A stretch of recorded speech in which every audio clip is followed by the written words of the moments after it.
bienvenue à toutes et à tous sur le plateau de ce midi. Eh bien, je suis très heureuse d'être là, très heureuse d'avoir un public aussi chaleureux. Un public au top. Avec des chroniqueurs au top. Il gesticule, il a déjà commencé. Ça, enfin, je ne peux pas décrire tout cela. Alissa. Bonjour, la belle Alissa. Comment vas-tu? Ça va très bien. Et ça se voit.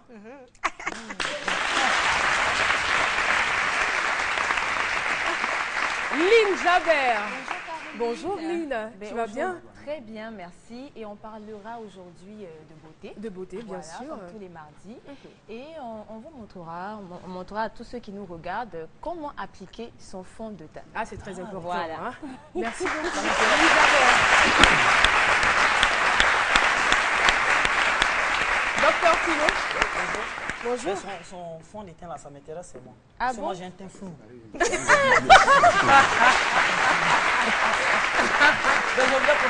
Mon nouveau meilleur ami, il me fatigue. Je dois profiter pour faire un clin d'œil à tout le service informatique de ces midis. Voilà, c'est des gens qui vraiment qui gèrent la page face, tout ça. C'est des gens qu'on oublie souvent mais qui travaillent dans l'ombre. Eux là, quand tu arrives à leur bureau là-bas, quand ils klaxonnent, on dit est-ce que vous avez accepté la demande d'invitation? C'est tout en Facebook là-bas. Quand tu rentres, on dit quels sont vos commentaires. C'est comme ça là-bas. Parfois même là, tout ça, tu es obligé même de cliquer pour qu'on te reçoive là-bas. En tout cas, salut à vous les gars. Et d'ailleurs, Philo, tu fais bien de les saluer, parce que j'avais prévu aujourd'hui saluer toutes les équipes qui travaillent sur ces midis. C'est vrai que nous, vous nous voyez, on joue un peu les stars sur le plateau, mais derrière, il y a des gens qui travaillent d'arrache-pied, des cadreurs, des techniciens, des preneurs de son, et je souhaiterais qu'on les applaudisse. Les chefs de plateau, c'est toute une équipe. Parce que quand ça ne va pas de leur côté, ça se ressent sur le plateau, et ils nous mettent dans les conditions, on veut vraiment les saluer. Le thème du jour... Paris ou rien? Oui, Paris, je parle de Paris, la capitale de la France. Paris ou rien? Ah, d'accord. On va retrouver Docteur Philo pour sa chronique. Oui,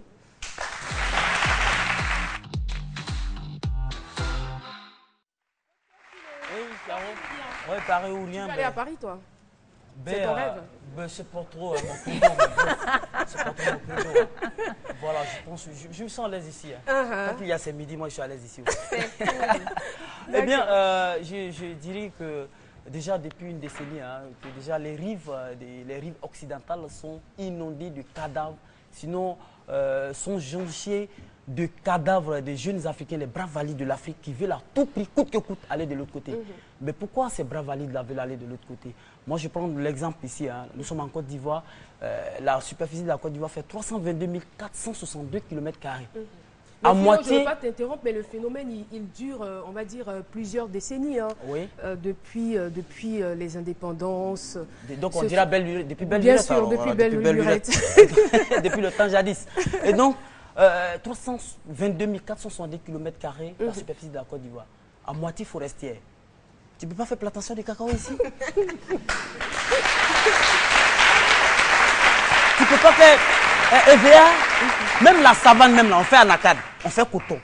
Toi, tu veux forcément aller de l'autre côté. Pourquoi faire?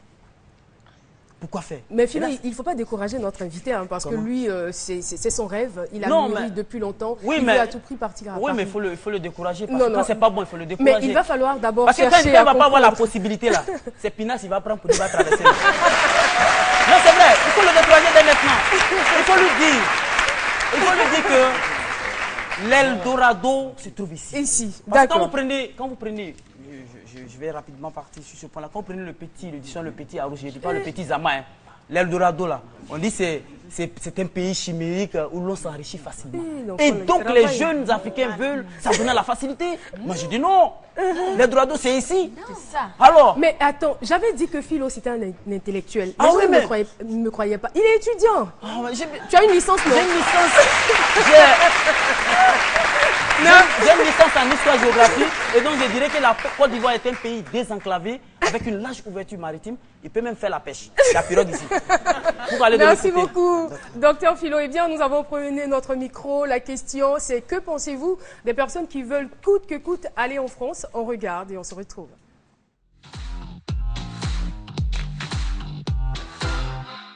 Les jeunes ont tendance à aller en Europe, c'est lié surtout à la pauvreté. Et aussi, après les études, il n'y a pas de débauché. Ça, c'est une réalité qui est là. Et les jeunes aujourd'hui aspirent à aller chercher un devenir meilleur en Europe. Ceux qui veulent aller en Europe, ils n'ont pas une idée de ce qui les attend là-bas. Il y a plusieurs catégories d'hommes. Il y a d'autres qui rêvent d'aller en Europe. Et arriver là-bas, ils trouvent que la réalité est différente. Et ceux qui vont aller forcément là-bas, c'est selon leur statut social. Ce sont des ambitions. C'est des ambitions. Sinon, c'est pas... Chacun a sa manière de vivre. Quand il met quelque chose en tête, lui veut forcément atteindre cela. Voilà, c'était donc le micro-trottoir.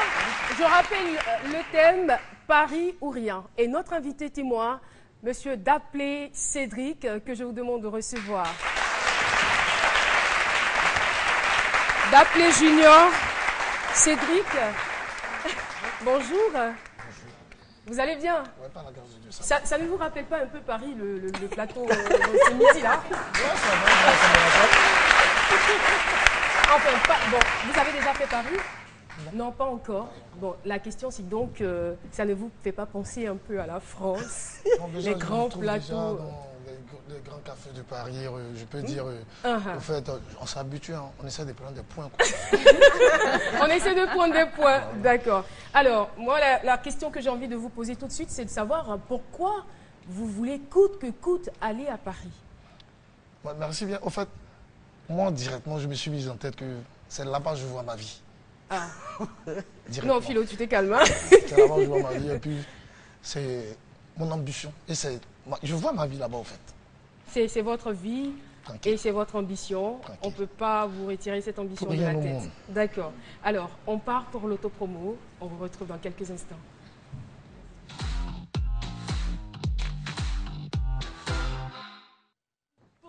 Pour le monde, il faut être en bonne santé et bien dans sa peau. Pour ce faire, retrouvez-moi les lundis et mercredis dans C'est Midi. Bonjour, je suis Denis Loïc. Retrouvez-moi tous les lundis dans C'est Midi pour les insolites du sport. Bonjour à tous, je suis Hussein Sidibé. Retrouvez-moi tous les mercredis avec la rubrique Invention et Nouveautés sur C'est Midi. Salut, moi c'est Docteur Philo. Retrouvez-moi tous les jours du lundi au vendredi à C'est Midi pour la bonne humeur.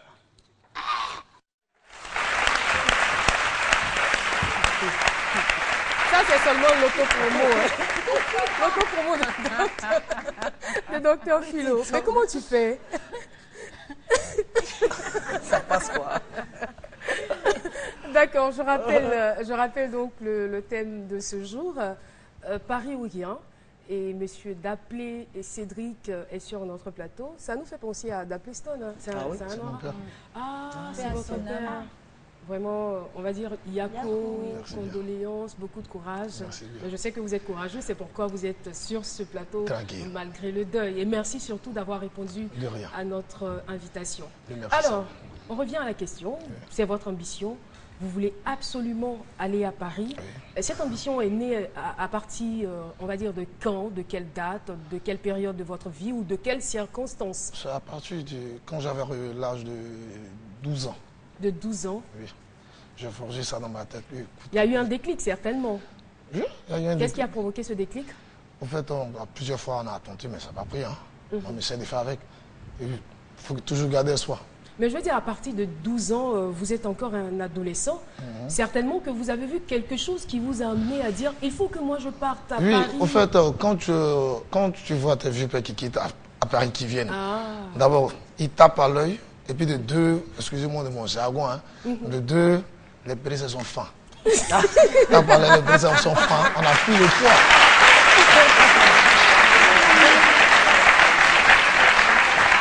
Donc c'était surtout ça. Surtout ça, et puis de deux, de là-bas, quand ils arrivent, ils ont des réalisations par-ci, par-là, pour d'autres qui vont par rapport à la tête sur les épaules, et d'autres qui viennent pour d'autres. Mais nous, on veut seulement aller pour avoir des réalisations comme les autres. D'accord. Mais là, vous aviez 12 ans à l'époque. Et vous avez grandi, Je ne vous demanderai pas votre âge, mais je pense que vous avez plus de 25 ans, peut-être Je suis dans la trentaine. 30 ans même. D'accord. Et ce rêve, vous ne l'avez pas oublié. Il demeure en vous. C'est là-bas que, on va dire, vous pensez réussir. Oui.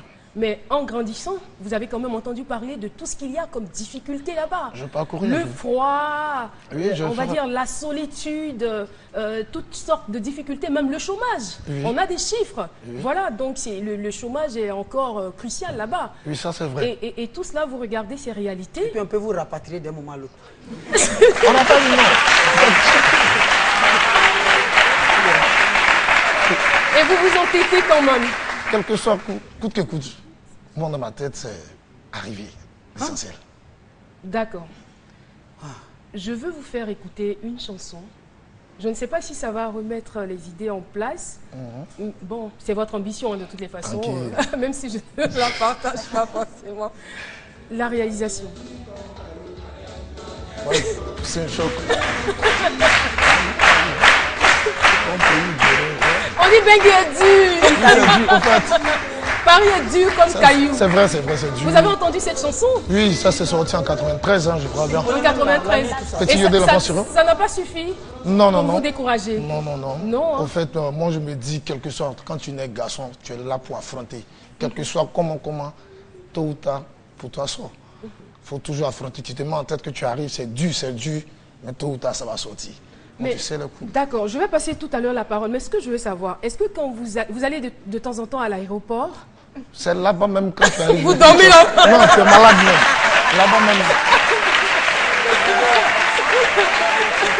Mais ça tombe bien, parce que quand on va à l'aéroport, on voit des investisseurs, on voit des compétences, on voit des entrepreneurs qui arrivent parce que la France, on va dire, ces pays développés, pardon, sont saturés.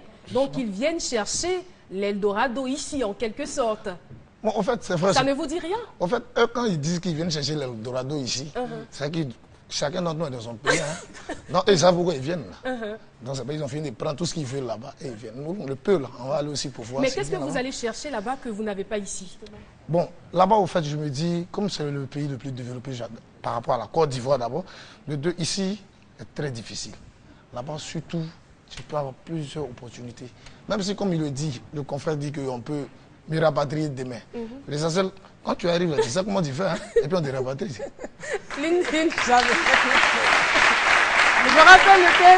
Je rappelle le thème, c'est Paris ou rien. Lynn Javert. J'avais une question pour notre invité. C'est que je voulais savoir, est-ce que vous avez des connaissances à Paris? Oui, j'en ai plusieurs. Oui. Que j'ai grandi avec eux. D'accord. C'est que vous faites la chance. Ils sont prêts à vous recevoir, à vous accueillir. Tranquille, tranquille. L'essentiel, bon, comme je suis dans un moment de deuil, je ne peux pas trop dire là. Il y a trop de gougnons. Il faut garder un peu pour laisser le reste. D'accord. Et vous avez les ressources nécessaires parce que ça demande beaucoup d'argent, hein, le billet d'avion, les démarches. Oui. Bon, pour l'instant, on n'a pas encore eu ça. On cherche. Donc, qu'est-ce que vous faites donc pour avoir les moyens? Bon, actuellement, comme je suis beaucoup un peu dans d'autres affaires. C'est quoi les affaires? D'abord, je suis un gars de la nuit, en tant que manager. Et puis de deux. Manager de discothèque ou de maquis? De maquis. D'accord. Ça rapporte? Oui, ça rapporte. Vous arrivez à économiser? Tranquille. Quand tu as la tête sur les épaules. Les petites filles là, elles... Non, actuellement, tu sais, quand tu es à Abidjan, elles sont là derrière par rapport à tes bring-bring. Mais quand tu sais que tu es un enfant... C'est quoi les bring-bring? On veut savoir. Les bring-bring, ça c'est ton petit jet, quoi. C'est un langage très mouchi, hein. Ouais, on fait du monde,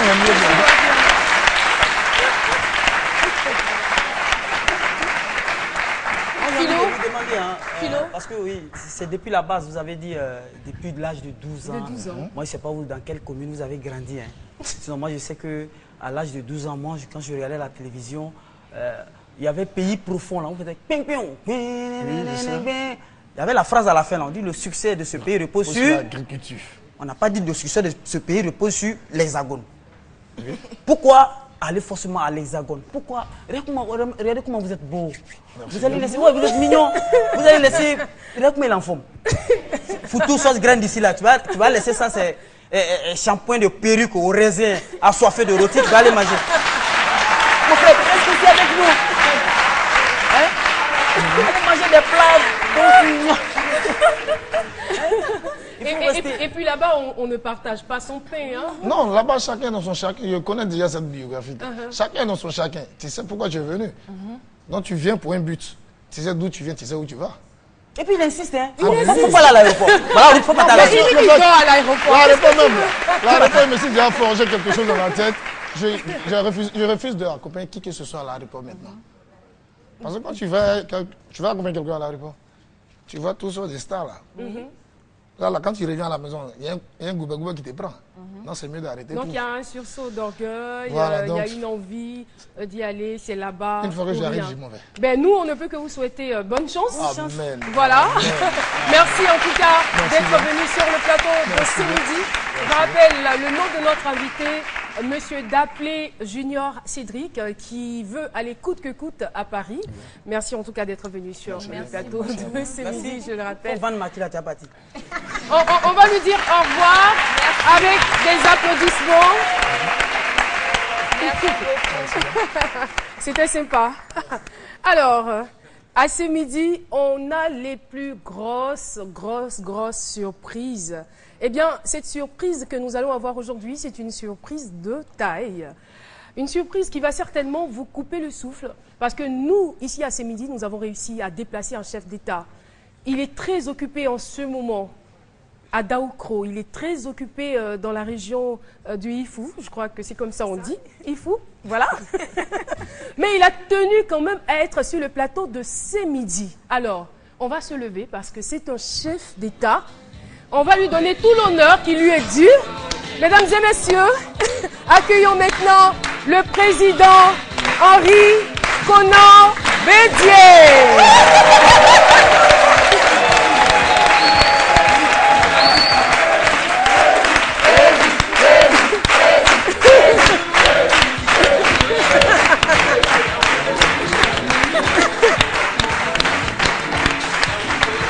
Oui, bonjour président. Ah, vraiment, c'est pas donné à tout le monde. Merci beaucoup, public, de vous rasseoir. C'est vraiment pas donné à tout le monde de recevoir un président sur son plateau. Nous sommes honorés, nous sommes heureux de vous accueillir ici, président Henri Konan Bédié. Bonjour. Bonjour. Je tiens à vous saluer et vous apporter la salutation fraternelle de la Côte d'Ivoire. Je vous remercie.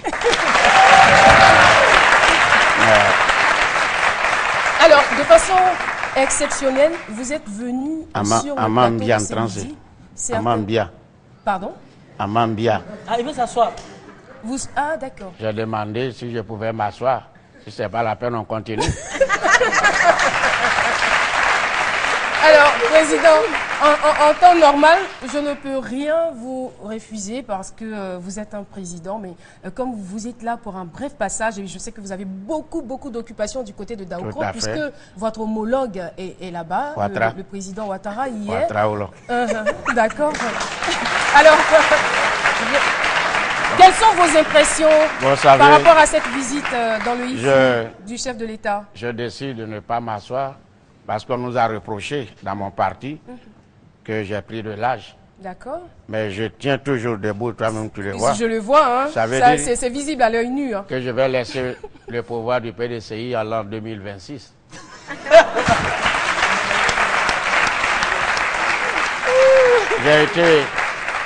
J'ai été honoré de la visite de Ouattara que j'ai placée sous le signe de la fraternité. C'est un jeune frère qui vient rendre visite à son grand frère. D'accord. Ce qui m'a étonné ce matin quand je venais à votre émission, Ouattara partait en Bayakro.